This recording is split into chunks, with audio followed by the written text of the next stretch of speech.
Assalamualaikum warahmatullahi wabarakatuh.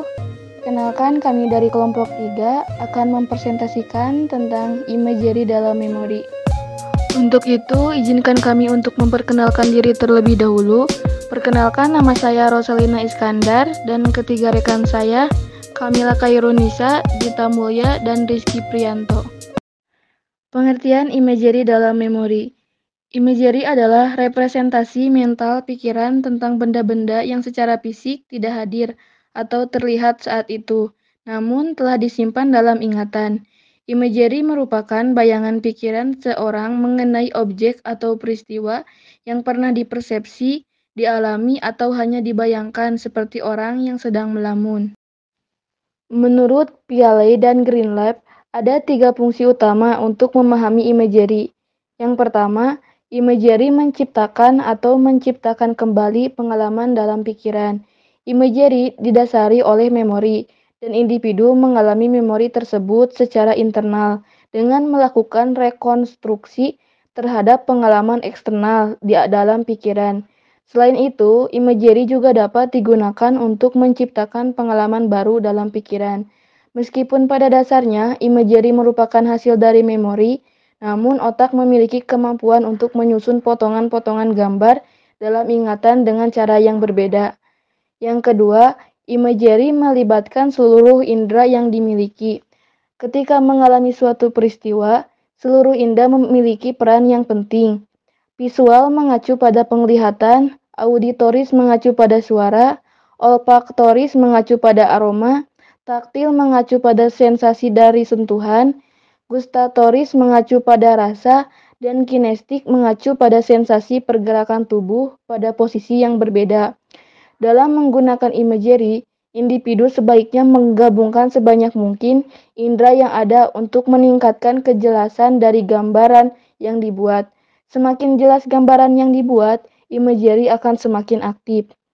Yang ketiga, imagery tidak membutuhkan stimulus eksternal. Imagery merupakan pengalaman sensoris yang terjadi dalam pikiran, tanpa adanya alat bantu dari lingkungan. Melalui imagery, atlet bulu tangkis dapat memukul kok dengan keras sambil berbaring di sofa tanpa harus memegang raket dan bergerak.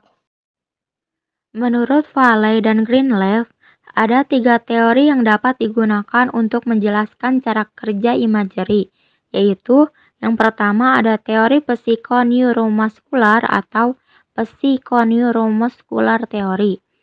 Dalam teori ini, imagery merupakan hasil dari pola subliminal neuromuskular yang serupa dengan pola neuromuskular yang digunakan pada pergerakan sebenarnya.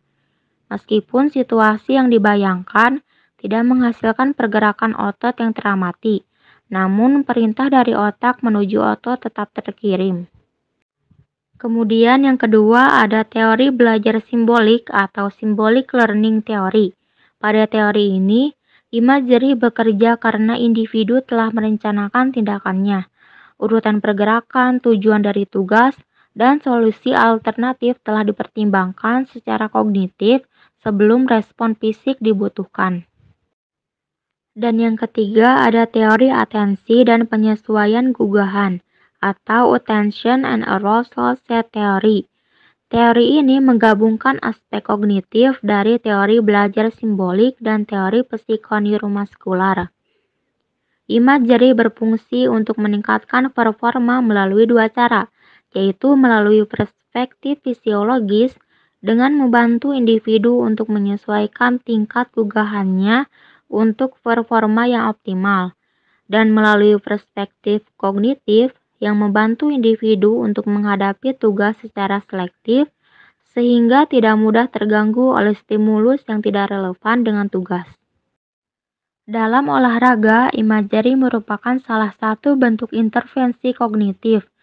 Beberapa penelitian menemukan bahwa penggunaan imagery efektif digunakan baik untuk meningkatkan pembelajaran dan performa dalam kemampuan olahraga maupun pikiran dan emosi yang berhubungan dengan kompetisi. Berdasarkan tujuan dan aplikasinya, fungsi imagery dibedakan menjadi 5, yaitu yang pertama motivational specific (MIS).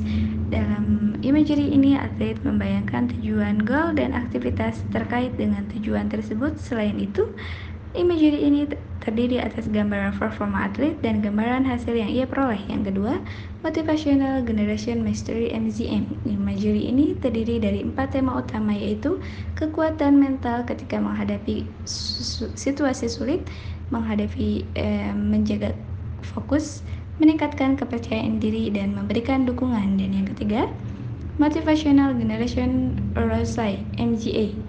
Dalam imagery ini, atlet membayangkan gugahan dan tekanan yang berkaitan dengan olahraga. Yang keempat, Cognitive Specific (CIS). Imagery ini digunakan untuk mengembangkan dan penggunaan kemampuan dalam latihan dan pertandingan. Dalam imagery ini, atlet membayangkan secara berulang ketika ia menggunakan atau melatih kemampuannya. Dan yang terakhir, Cognitive General (CG). Imagery ini digunakan untuk mengembangkan dan pelaksanaan strategi dalam latihan dan pertandingan. Dalam imagery ini, atlet membayangkan secara berulang strategi permainan. Pada tahun 2007, Cox menyatakan bahwa terdapat 2 hal yang perlu diperhatikan dalam melakukan imagery, yaitu 1. Sudut pandang imagery. Imagery dapat dilakukan melalui 2 sudut pandang, yaitu sudut pandang internal dan eksternal. Pada imagery internal, individu membayangkan situasi melalui sudut pandang pribadi atau orang pertama. Imagery internal merupakan suatu yang alami bagi individu karena hal ini merupakan cara sebenarnya individu melihat dunia ketika melakukan sesuatu. Pada imagery eksternal, individu membayangkan situasi melalui sudut pandang orang lain atau sudut pandang orang ketiga, sehingga ia dapat melihat dirinya yang sedang melakukan aktivitas pada situasi tertentu. Sebagai contoh, atlet bulu tangkis melakukan imagery internal hanya dapat melihat tangannya yang memegang raket dan hal-hal yang berada di depan matanya. Ia tidak dapat melihat hal-hal lain tidak berada di jangkauan penglihatannya, seperti posisi seluruh badan, wajahnya, dan situasi penonton yang ada di belakangnya. Sedangkan ketika atlet menggunakan imagery eksternalia, dapat melihat keseluruhan posisi badannya. Ia dapat melihat situasi penonton dan hal-hal lain yang tidak dapat ia lihat ketika menggunakan imagery internal. Yang kedua, mode sensoris. Mode sensoris berdasarkan definisi imagery, seluruh indera memiliki keterlibatan dalam imagery. Indera tersebut yaitu penglihatan, pendengaran, penciuman, pengecapan, perabaan, dan pergerakan, baik imagery internal maupun imagery eksternal, menggunakan indera tersebut. Meskipun demikian, salah satu mode akan lebih berguna daripada mode lainnya dalam olahraga yang berbeda.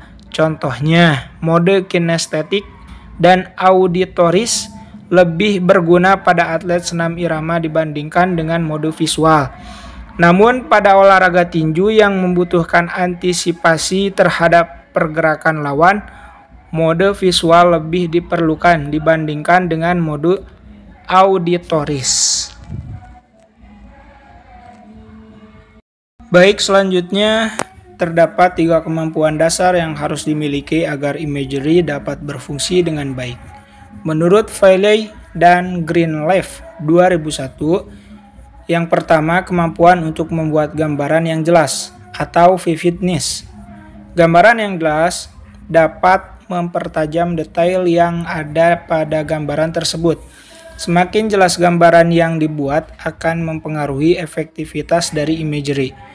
Lalu yang kedua, kemampuan untuk mengontrol gambaran yang dibuat atau controllability. Dengan adanya kemampuan ini, atlet dapat memanipulasi gambaran yang ada di pikiran sesuai dengan kehendaknya.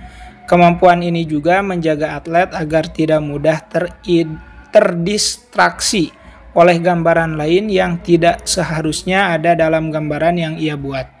Lalu yang ketiga, ada kemampuan untuk menyadari pikiran dan perasaan yang dapat mempengaruhi performa ketika bertanding dan berlatih.